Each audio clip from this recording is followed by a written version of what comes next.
With the Lucky Land Slots, you can get lucky just about anywhere.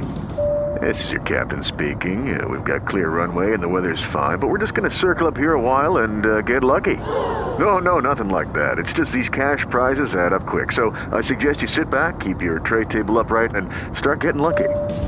Play for free at LuckyLandSlots.com. Are you feeling lucky? No purchase necessary. Void where prohibited by law. 18 plus terms and conditions apply. See website for details.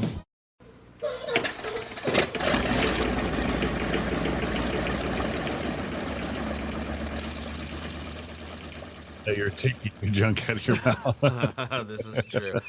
Yeah, I had a Zoom meeting earlier for business stuff, and I was leading the meeting, but I could barely talk. Yeah, and at a certain point, I had to turn my camera off for a moment so I could take it all out of my mouth, and then turn the camera back on because I thought it'd look disgusting me fishing all of this stuff out of my mouth. Oh, you should have done it. And you were Jeez. Sorry, guys. I just had some yeah, and it looks like I just did a hairball, but I figured you were just blowing people for cheeseburgers.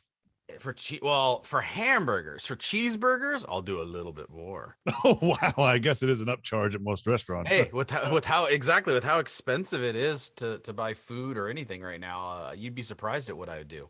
Yeah, no. Actually, I wonder. Do you think prostitution is? Do you think prostitution is going to be up over the next few years because people are having a hard time financially, and they're like, I'm having trouble paying my rent. I'll just listen. I know I could sleep with this guy and make some. I think it's going to increase prostitution. I think Texas will probably approve it first. God knows I'm trying.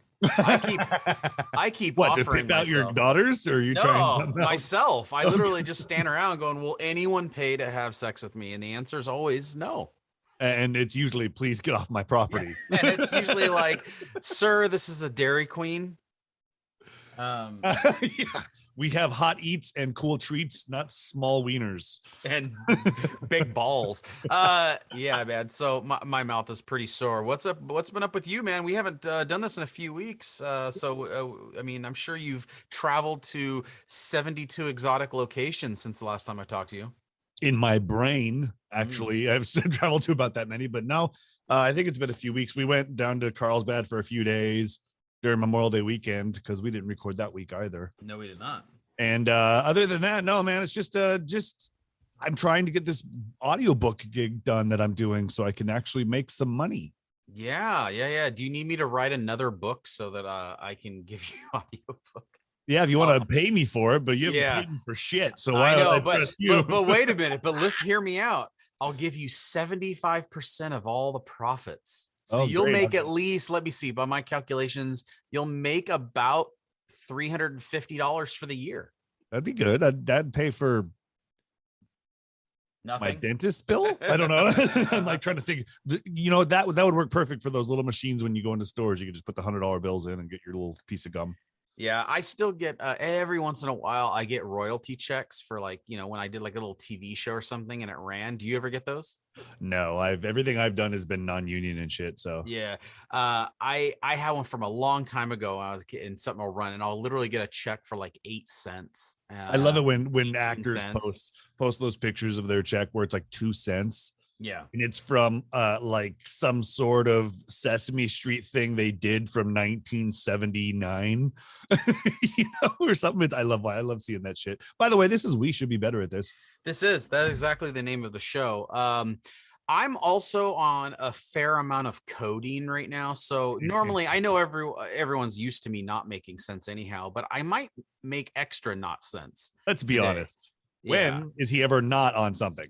Well, usually it's not codeine. I know meth is always a bitch. Yeah, listen, meth is always big. I mean, we all know I do heroin before every show. So the fact that it's codeine, it's just, I like to mix it up. It's a little different. So I had a tooth issue. A tooth issue.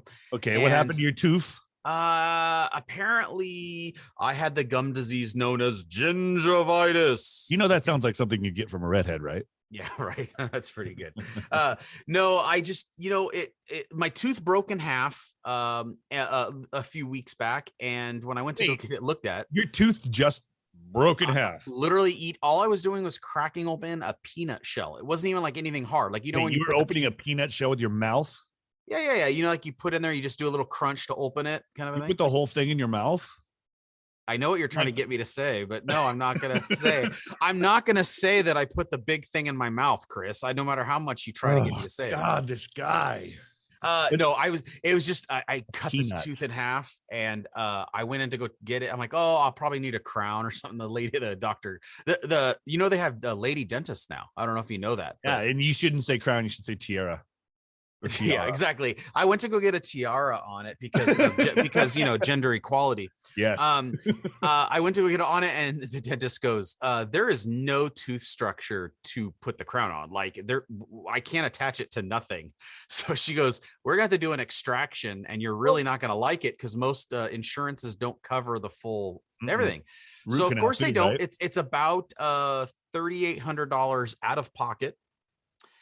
To get all of this done, which is just it's stupid and insane. But you should have been brushing your teeth. Let's be honest. Wait, there's a brush for teeth now? Yes, a brush. And I mean, I don't floss, but did they invent this? Is this like a new thing? Which tooth? It had to have been one of the back molars or something. No, it was it was one of my canines. Shut the front door. Really? Yeah. So what is wrong with you? What drugs or water are you drinking to make your body so feeble? I think I'm just dying, Chris. We all know this, but I don't know, man. So when I go in there to get the procedure done, the guy goes, I hate that they call it an extraction too. You're not in the military. You're taking a fucking tooth out. I would laugh harder at that, but it really hurts to laugh right now.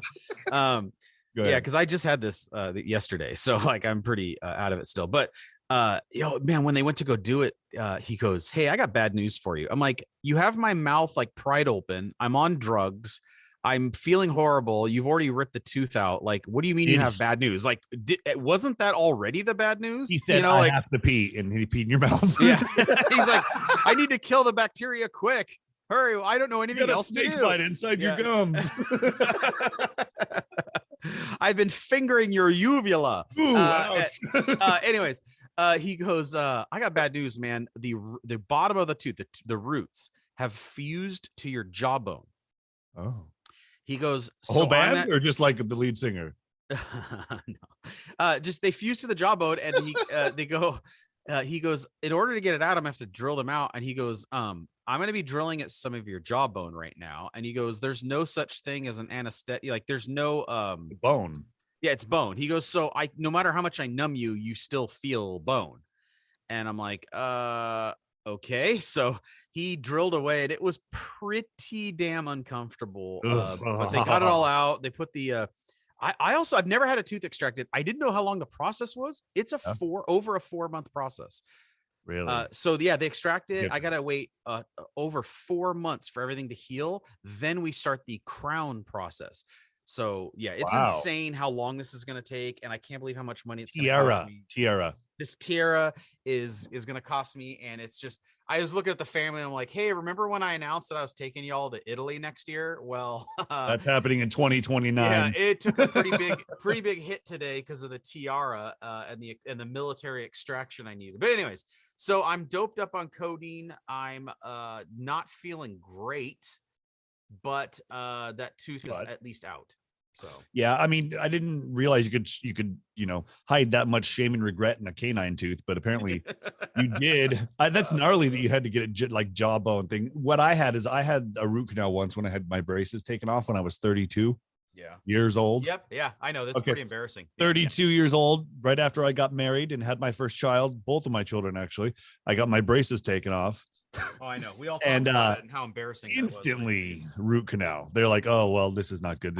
We need a root canal now. And I'm like, I'm sorry. Yeah, you're coming back in 2 days. Okay. But man, it's not, they like have to like drill into your mouth and like kill everything. Yeah. Yeah. They're like, I'm putting something in here that kills nerve endings. It's like everything. You want to make sure that you put that in the right spot there, right, Doc? But also the doctor is my friend and he goes, you want some more gas? I'm going, yeah, more. No, more. I'll tell you, this is where a benefit of me being in my industry and alcohol, because I have learned that dentists are suckers for free booze. So I go in, I start talking about my job and what I do, and I start dropping hints and then whatever. And so I get little discounts on my dentistry with like, hey, listen, I got a bunch of really nice wine at my house. Why don't I bring some by? And so like, for instance, they didn't charge me for the laughing gas, right? So like my copay would have been like $100. Like, we're not even gonna charge you for it. And I get free booze. And so I've been using it to my advantage to help cut down on that dentist bill. Yeah, I see the way you're doing it, but you also have 4 months to bring them more wine, so maybe you won't have to pay anything else. Jeez, I'm gonna have to bring. Yeah, well, can you get like diamonds and stuff on your tiara and get it colored? I would take just, how about a tooth that just doesn't break and sever in half? Well, here's the thing: if that's happened to one of your teeth, get ready, because it's gonna happen to about 3 or 4 more. You better just go and get them all dug out, put in that metal, and then they put in the whole ceramic one. I think we're burying the lead here. I think the lead of the story is when I lived in California, I had full set of teeth. I moved to the South. I instantly now have no teeth. I'm losing teeth as we move to the South. So the longer I live here, I'm going to be just more and more toothless. Which is great for all your guy friends. Yeah, it helps make all the extra money. That's kind of funny. I'm surprised there's not a law against you losing teeth in Texas or something. Yeah, right. Like, I got a couple things happen. Actually, it was kind of fun. I was watching I was watching college softball this weekend.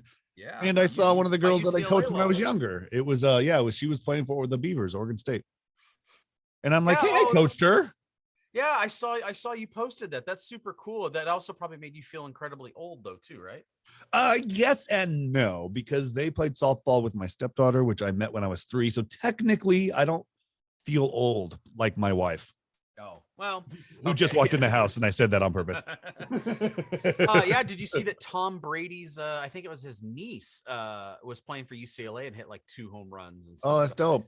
Yeah, no, it was a good series. I mean, there's some good softball being played. It's pretty dope. Oh yeah, it was good. I like good baseball, and so like I don't care if it's a women's softball thing. That was just like really solid baseball that was being played. It was fun to watch.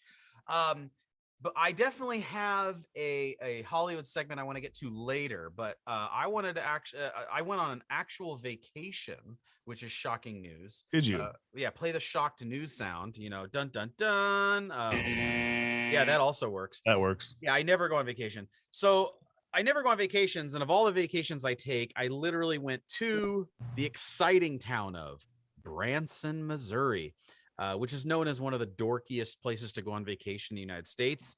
I took a chance kind of going there thinking my oldest daughter, Audrey, who's been on this podcast a few times, told me that for her our next vacation, she wanted to see Americana. She wanted to not go to a major city, do something that was like in a part of America she hasn't seen and see Americana. And so I took her to the Ozark Mountains, and we did kind of a family trip out there. Did you make some moonshine? We did not make some moonshine, but we had a really interesting time. There are 2 specific things that happened on this trip that were pretty interesting. The first was, so when I booked the trip, I thought I was worried about it being a boring vacation, right? I'm just kind of concerned as the person who plans everything and pays for everything. But I was much planning.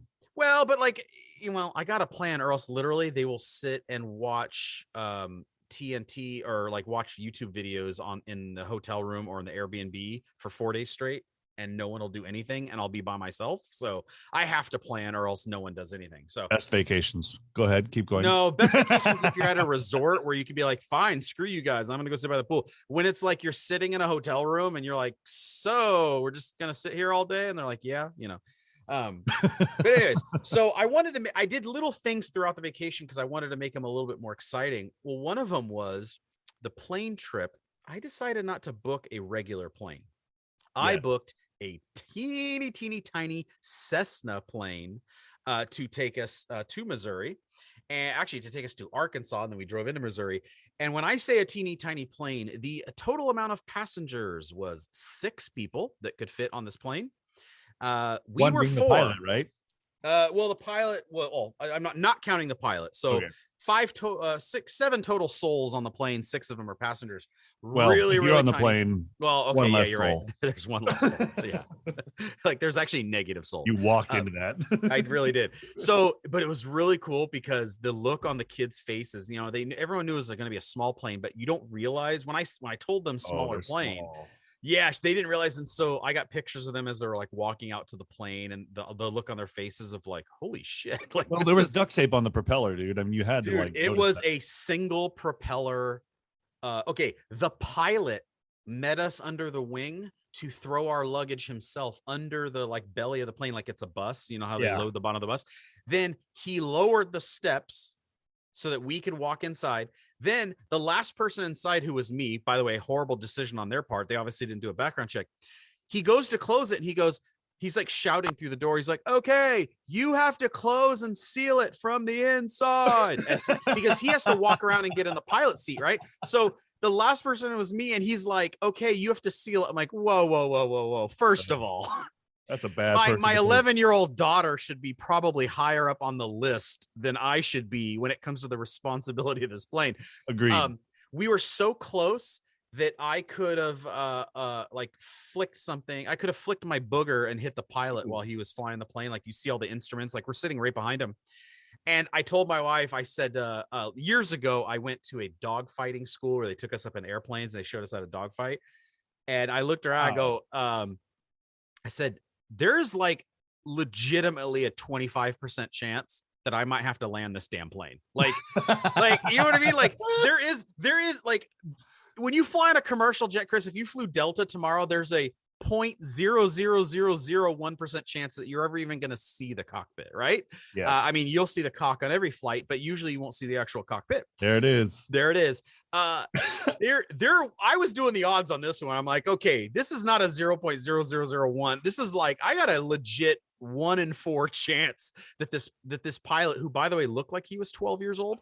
I was gonna say, did he look really, really old or really, really yes young? Okay, that was exactly what I said. I said the only people who fly these things are people who are just starting out and this is their first pilot gig, or the guy who's like the retired burnout who's had 5 DUIs and this is the only airline that can hire him. So the pilot looked like he was about 12 and a half years old. Like, it looked like he could have been asking Audrey for her phone number because they could have been dating. Right, yeah, they could have been dating. So I'm looking and I'm like, okay, there's a legit shot that I'm going to have to grab the wheel. And I'm looking around the plane. I got my wife and 2 daughters and this little old lady. I'm like, on the plane. That was all who was on the plane. I'm like, yeah, of all the people on the plane, like, I'm next. Like, I'm the one who's going to have to go grab these. You call it a wheel, we're already in trouble. Oh, yeah. But listen, I'm going to plow. I'm at least, when we die, it's going to be a lot more entertaining. Like, I'm going to aim for something funny. Like, I'm going to plow it right into the middle of a miniature golf course so that it becomes like the thing, like, awesome. Boom. And it's like, yeah, now we got to, now you have that thing that you putt into, that plane crash. But you have to say something cool. You got to be like, hole in one, bitch. Yeah, exactly. And as I say it, my wife's going to be like, this is not a Jerry Bruckheimer movie. Like, there is no one around here listening to you. We're all going to die. You were not in a Bad Boys film right now. Right. So anyways, that was a really interesting part to fly. And when you fly in those planes, you fly at a much lower altitude. So instead headphones. I did have headphones, but like not hooked up to anything. Like, it was. Oh, it wasn't like they were like everybody had headphones in the. No. Like, hey, how you doing over there? That comes through this. Yeah, but I just thought it was funny that I had to seal up the door, which is funny. Okay, so then one other quick thing on this before I get to the other bigger story. When we got to the airport in Arkansas was so small. Okay, how small was it? The Long Beach airport would look like LAX or Chicago's O'Hare or JFK compared to this airport. Okay. Wow. There was a chain link fence that came up to my waist with one of those little latches that like your grandma would have, like if you're walking into your grandma's front yard and you like lift the latch up. Yeah. That was the security at the airport. The building was the size of maybe my garage. It was just like 3 seats. It was this little regional, like middle nowhere. What was airport. The name of the town? Harrison, Arkansas. Yeah, that's not real.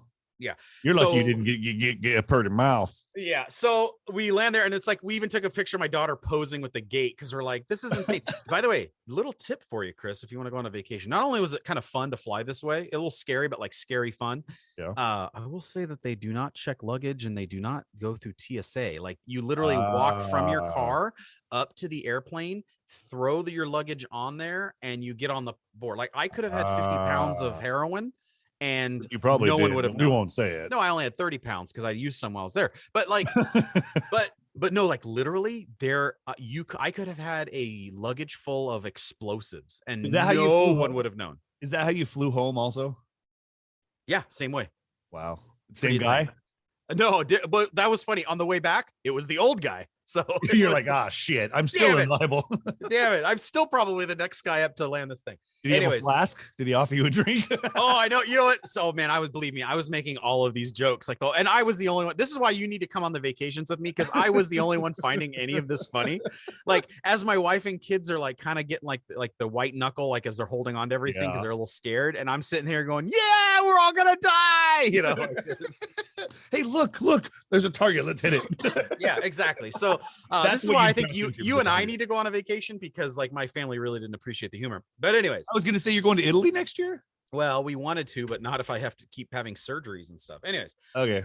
So an interesting, the other adventurous thing that we wanted to do on the vacation, and it turns into a pretty funny story. So the one where you sent me a picture. Yeah, I said I warned you about this one because I definitely want to talk about this one. So when we went there, we wanted to do a river float, which is kind of like whitewater rafting, but you're not in rapids. It's kind of a little bit slower, so you just kind of like the river takes you downstream, but you're not like it's not through rapids. That's so it's called a float. It's called a float. Mm-hmm. All right. Well, we didn't want to do it in any of the touristy areas, and so I told the kids, don't worry, I'm going to find like an off the grid float that we're going to go do, because once again, we were trying to do something a little bit more adventurous, and I wanted a little bit of fear, right? Like there has to be a little bit of like yeah, they got to live a little. You get it, right? Like, yeah, you get it. I didn't want it to be the touristy one where you're like, I don't know. Anyways, so when you're in Branson, you're already in the middle of nowhere. Like Branson's population is like 8,000 people or something like that. So like you're already in the middle of nowhere. Well, we drove an hour into more of the middle of nowhere of Missouri. Okay. And I had booked this stuff ahead of time. Thought it was legit. Anyways, booked it, and they say meet us at the bridge, and that's like your that's your leave point, right? Because there's a water, it's where the stream meets, and there's a bridge, and it's this really small town, population 250, in the middle of nowhere of Missouri, and meet us there, and blah blah. Okay, so we go to meet them. Well, it's under the bridge, and it looks like a homeless encampment. Was it a troll? Oh, it was not a troll, but it was like you're looking around and you're like, this does not look like a legit business. This looks like someone who parked his RV under the bridge and is operating there because there's no cops around. And free Wi-Fi. Right, exactly. So we get there, and like, you know how, and I'm sure you've had this happen where, you travel a lot and you go a lot of places. You're in kind of a foreign area. So your guard is already up, right? Like you're already kind of like your head's on a swivel. You're kind of like making sure, especially when you're with your family, right? You're the male, you're the protector of the group kind of thing. So you're kind of like looking around, making sure everything's good. Well, spidey senses start tingling a little bit, right? Like you're going, this is odd, but I don't want to judge. We're in a new state, new area. This is hillbilly country. Okay, don't want to judge. They were very not welcoming or friendly. The people that were kind of quote unquote checking us in, which weren't really like this. Remember, this does not look like a professional business. This looks like someone working out of their broken down homeless RV under a bridge. And I'm looking at my family, and they're kind of looking a little like apprehensive about everything. And I say, oh, don't worry, guys. Let's stick with it. This is okay. This is fine. They had a website and everything.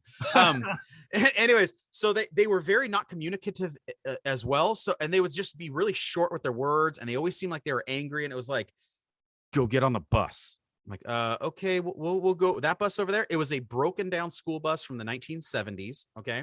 Really old school bus. And they go, get on the bus. I go, okay. These people all look like hillbillies, like you would imagine. You'd picture them in your mind. We go to get on the bus. We're the only people on the bus, just the four of us.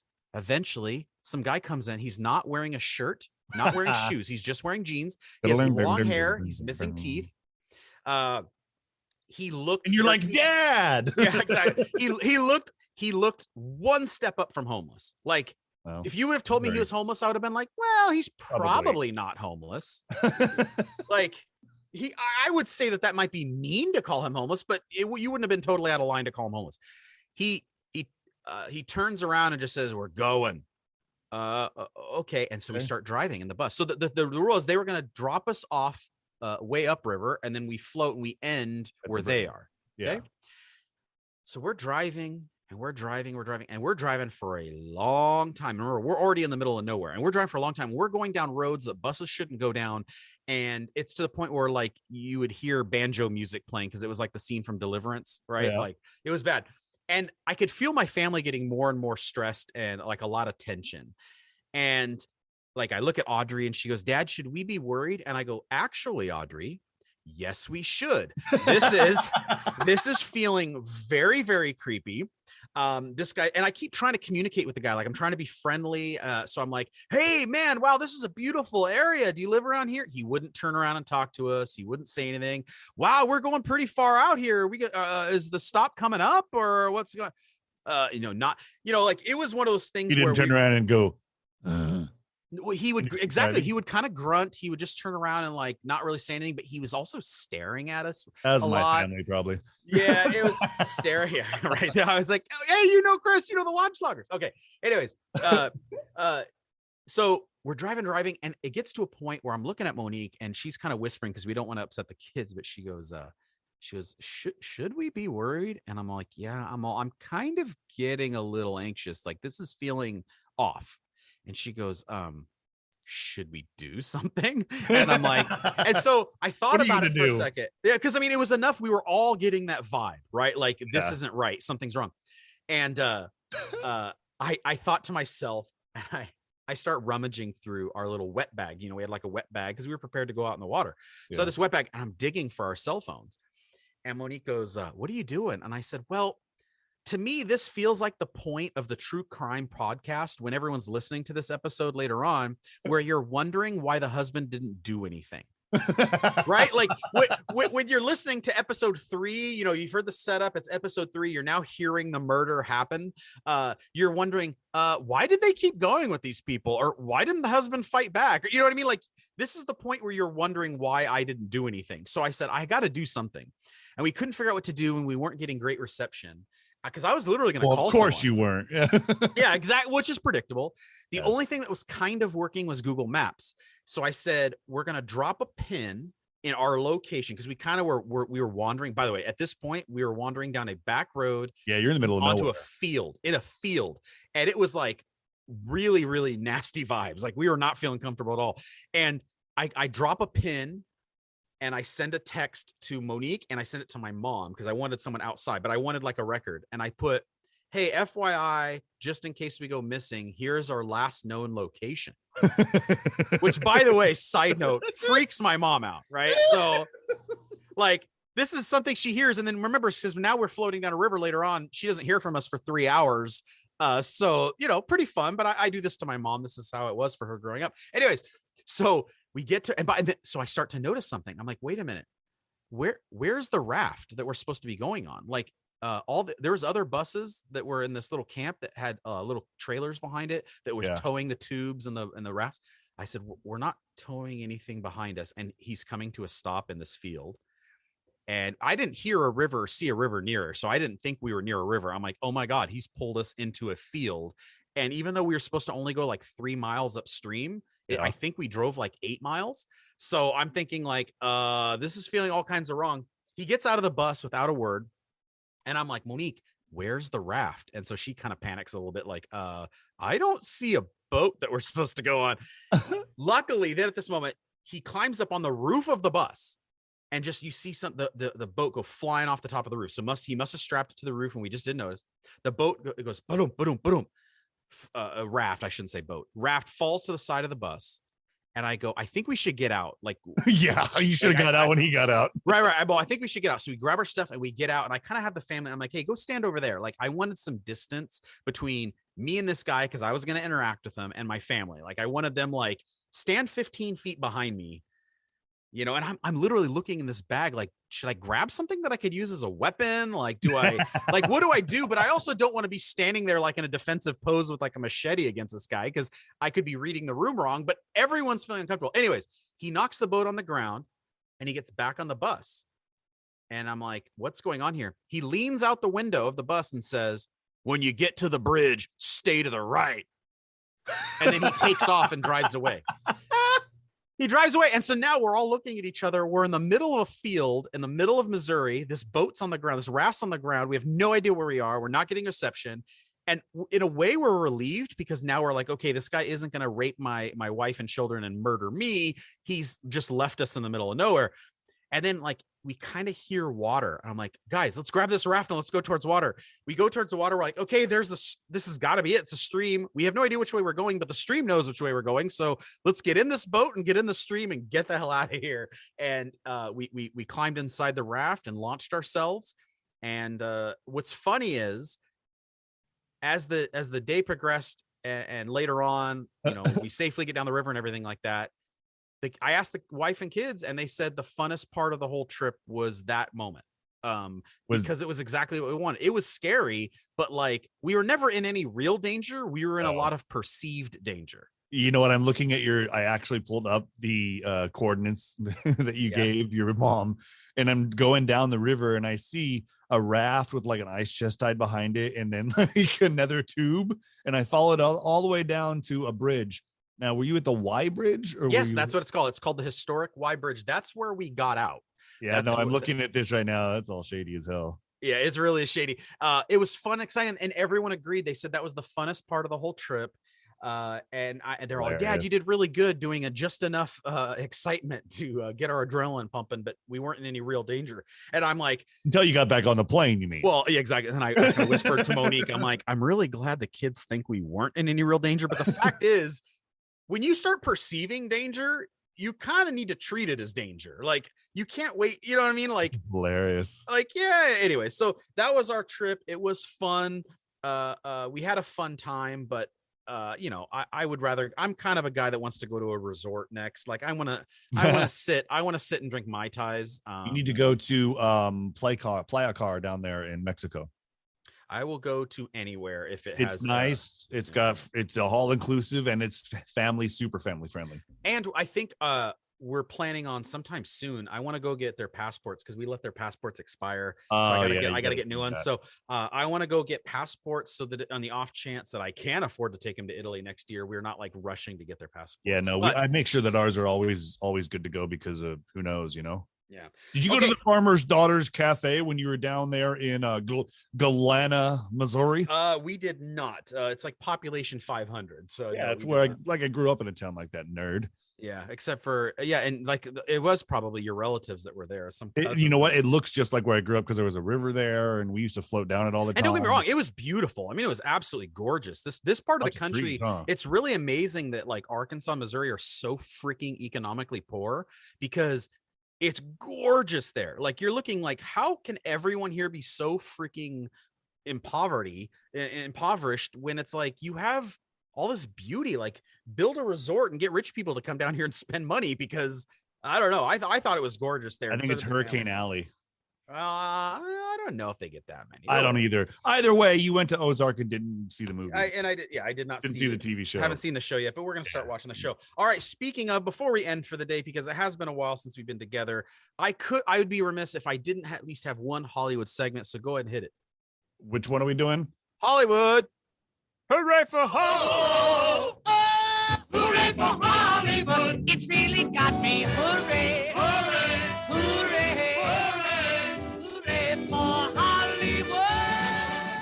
All right. I mean, I just love that music, so that's why I wanted the intro. Okay. I wanted to ask you, have you been able to see Top Gun Maverick? No, I have not. Have you? Absolutely. I saw it on the day it came out, and honestly, I think I'm going to go see it again. Well, my mouth's not feeling good, so I might not want to go anywhere today. I might go tomorrow. I want to see it. We have an IMAX theater near here, and I want to go see it in IMAX. I'll be honest, I'm not a Top Gun fan. I've never seen the first movie from start to finish. I've seen parts there's of it. A lot of throwbacks. It's been a lot of stuff like that, but this new one, I heard it's awesome. I heard the reviews are great. Really enjoyable, and I'll watch it. but when it comes out on video, probably. I think it's worth going to see. I got Jurassic Park, and then I have Thor, so I got a busy month. Yeah, well, that's true. We do have a couple. Jurassic Park just came out. I would just say that it's worth the money to go see. It was very enjoyable and fun. And cool. I wanted to get your thoughts on it. Family. Well, I wanted to get your thoughts on. I thought there was a lot of Star Wars ripoff in the movie. And I kind of want to get your thoughts on it. Like now I want to watch it. See, yeah, there's like right? a lot of like, I'm watching the storyline. And by the way, I'm not complaining at all because I actually loved the movie. I thought it was super, super fun.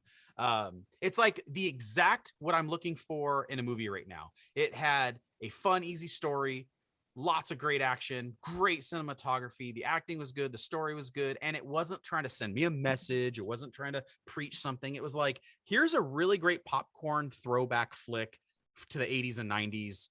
And that's why I think everyone's enjoying it. I mean, I think it has a 97 from critics and a 99 from audiences. Well, we could talk more about that next time if I watch it.